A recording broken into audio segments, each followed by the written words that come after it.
Hello friends, আসসালামু আলাইকুম। Welcome back to my channel রাঁধুনির হাতের কাজ। দেখে বুঝতেই পারছেন আজকে কি রান্না করব। হ্যাঁ বন্ধুরা, আজকে খাসির মাংস রান্না করব। আর এই মাংস দিয়ে মজার একটা রেসিপি আপনাদের মাঝে শেয়ার করব। আশা করি ভিডিওটা ভালো লাগবে। তো আমি এখানে খাসির মাংসগুলো ছোট ছোট টুকরো করে কেটে নিয়েছি, কেটে পরিষ্কার করে ধুয়ে নিয়েছি। আর এই বর্ষাকালে দুপুরে গরম ভাতের সাথে কিন্তু এরকম খাসির মাংসের ঝোল একেবারে জমে যাবে। তো মাংসগুলো কেটে ধুয়ে পরিষ্কার করে নিয়েছি। এখন চুলায় একটা কড়াই বসিয়ে দিব আর দিয়ে দিব পরিমাণ মতো সয়াবিন তেল। তেলটা গরম হয়ে যাবার অপেক্ষা। তেলটা গরম হয়ে গেলে দিয়ে দিব এর মধ্যে আমি গোটা গরম মশলা, তেজপাতা, লবঙ্গ, এলাচ, দারচিনি। খুব সুন্দর একটা স্মেল বের হয়ে আসলে এর মধ্যে দিয়ে দিব 1 কাপের মতো পেঁয়াজ কুচি। এখন নেড়ে চেড়ে পেঁয়াজ কুচিটাকে গোল্ডেন ব্রাউন কালার করে ভেজে নেব। দেখুন পেঁয়াজ কুচিটা ভাজা হয়ে গেছে। এখন দিয়ে দিব এর মধ্যে পরিমাণ মতো আদা রসুন বাটা।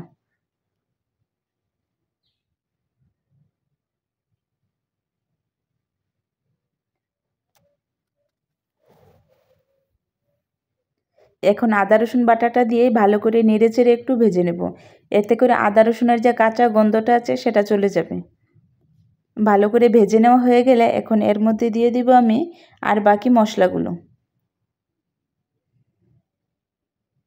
দিয়ে দিব লবণ, হলুদ, মরিচ, ধনিয়া, সামান্য পরিমাণ জিরার গুঁড়া। এখন ভালো করে নেড়েচেড়ে মিশিয়ে নিব। তারপর অল্প একটু পানি দিয়ে মশলাটাকে খুব ভালো করে কষিয়ে নেব। অল্প পরিমাণ পানি দিয়ে দিলাম। এখন ভালোভাবে মশলাটাকে কষিয়ে নিতে হবে যতক্ষণ পর্যন্ত না মশলা থেকে তেল বেরিয়ে আসছে। দেখতেই পাচ্ছেন কি সুন্দর মশলা থেকে তেল বেরিয়ে এসেছে। এখন ধুয়ে কেটে রাখা খাসির মাংসগুলো দিয়ে দিব। এখানে আমি 800 গ্রামের মতো খাসির মাংস নিয়েছি। এই 800 গ্রাম মাংসের জন্য আমার এই মশলাটা একদম পারফেক্ট। এখন ভালো করে মশলাগুলো মাংসের সাথে নেড়েচেড়ে মিশিয়ে নেব। মিশানো হয়ে গেলে ঢাকনা দিয়ে ঢেকে আমি মাংসটাকে কষিয়ে রান্না করে নেব। এখন ঢাকনা দিয়ে ঢেকে দেব।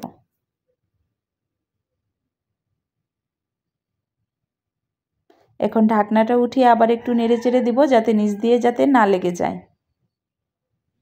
এখন নেড়েচেড়ে দেওয়ার পর ঢাকনা দিয়ে ঢেকে আরও কিছুক্ষণ সময় কষিয়ে নেব। আবার ঢাকনাটা উঠিয়ে দিলাম। দেখুন কতটা পরিমাণ জল বেরিয়ে এসেছে। আর এই জলটা দিয়ে কিন্তু মাংসটা আমি খুব ভালোভাবে কষিয়ে নিব। এতে কিন্তু মাংসটা 50% সিদ্ধ হয়ে যাবে। এখন আবার ঢাকনাটা দিয়ে আরও কিছুক্ষণ সময় কষিয়ে নিলাম। জলটা কিন্তু অনেকটাই শুকিয়ে গেছে। এখন ঢাকনা উঠিয়ে আমি আরও কিছুক্ষণ সময় কষিয়ে মাংসটাকে একেবারে শুকিয়ে নেব। এখন এই পর্যায়ে আমি দিয়ে দিলাম ছোট্ট মিনি প্যাকের একটা প্রাণ সস। এতে করে মাংসের ফ্লেভারটা যেমন সুন্দর আসবে, দেখতেও কিন্তু খুব সুন্দর লাগবে। টমেটো সস দেওয়ার কারণে কিন্তু তরকারির কালারটাই কিন্তু চেঞ্জ হয়ে যায়। আর দিয়ে দিব 1 চামচের মতো রাঁধুনি খাসির মাংসের মশলা। এখন ভালোভাবে নেড়েচেড়ে আবার মিশিয়ে নিব। প্রাণ সস আর খাসির মাংসের মশলাটা দেওয়ার কারণে তরকারির কালারটা দেখুন জাস্ট ওয়াও। আমার কিন্তু একেবারে কষানো হয়ে গেছে। জলটা কিন্তু একেবারেই শুকিয়ে গেছে। এখন এর মধ্যে দিয়ে দিব আমি পরিমাণ মতো পানি। পানিটা কিন্তু অবশ্যই গরম পানি দিবেন, কারণ যে কোনো রান্নায় যদি গরম পানি দেওয়া হয় তাহলে রান্নার টেস্টটা কিন্তু অটুট থাকে আর খেতেও কিন্তু খুব ভালো লাগে। এখন পরিমাণ মতো পানি দিয়ে ঢাকনা দিয়ে ঢেকে আমি তরকারিটা রান্না করে নিব। তরকারিতে কিন্তু আমার বলক চলে এসেছে। এখন একটু নেড়ে চেড়ে দেবো। তারপর আবার ঢাকনা দিয়ে ঢেকে কিছুক্ষণ সময় কষিয়ে নিব। তবে এখন আমি লবণটা চেক করে নিব। যদি লবণের প্রয়োজন হয় তাহলে লবণটা এই পর্যায়ে আমি দিয়ে দিতে পারবো।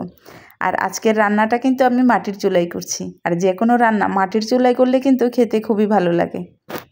তো ঢাকনাটা উঠিয়ে আবার একটু নেড়ে চেড়ে দিচ্ছি। আর এখন দিয়ে দিব আমি 1 চামচের মতো জিরার গুঁড়া। আর দিয়ে দিব অল্প একটু গরম মশলার গুঁড়ো। এখন ভালোভাবে নেড়ে চেড়ে আবার মিশিয়ে নিব। আরও কিছুক্ষণ সময় রান্না করে নিলে রেডি হয়ে যাবে আমার খাসির মাংস। আমার চ্যানেলে যদি নতুন হয়ে থাকেন প্লিজ চ্যানেলটিকে সাবস্ক্রাইব করে পাশে থাকা বেল বাটনটি অন করে দিবেন। আর ফেসবুক পেজ থেকে দেখলে পেজটিকে ফলো দিয়ে আমার পাশেই থাকবেন। তো কথা বলতে বলতে তরকারিটা কিন্তু রান্না আমার কমপ্লিট। আর কিছুক্ষণ সময় পরেই তরকারিটা কিন্তু চুলা থেকে আমি নামিয়ে নিব। দেখুন তরকারির ফাইনাল লুক, কালারটা কত সুন্দর হয়েছে, জাস্ট ওয়াও। এখন শুধু গরম ভাতের সাথে পরিবেশন করার পালা। আজকের ভিডিও এই পর্যন্তই। সবাই ভালো থাকবেন, আমার পরিবারের জন্য দোয়া করবেন। খোদা হাফেজ।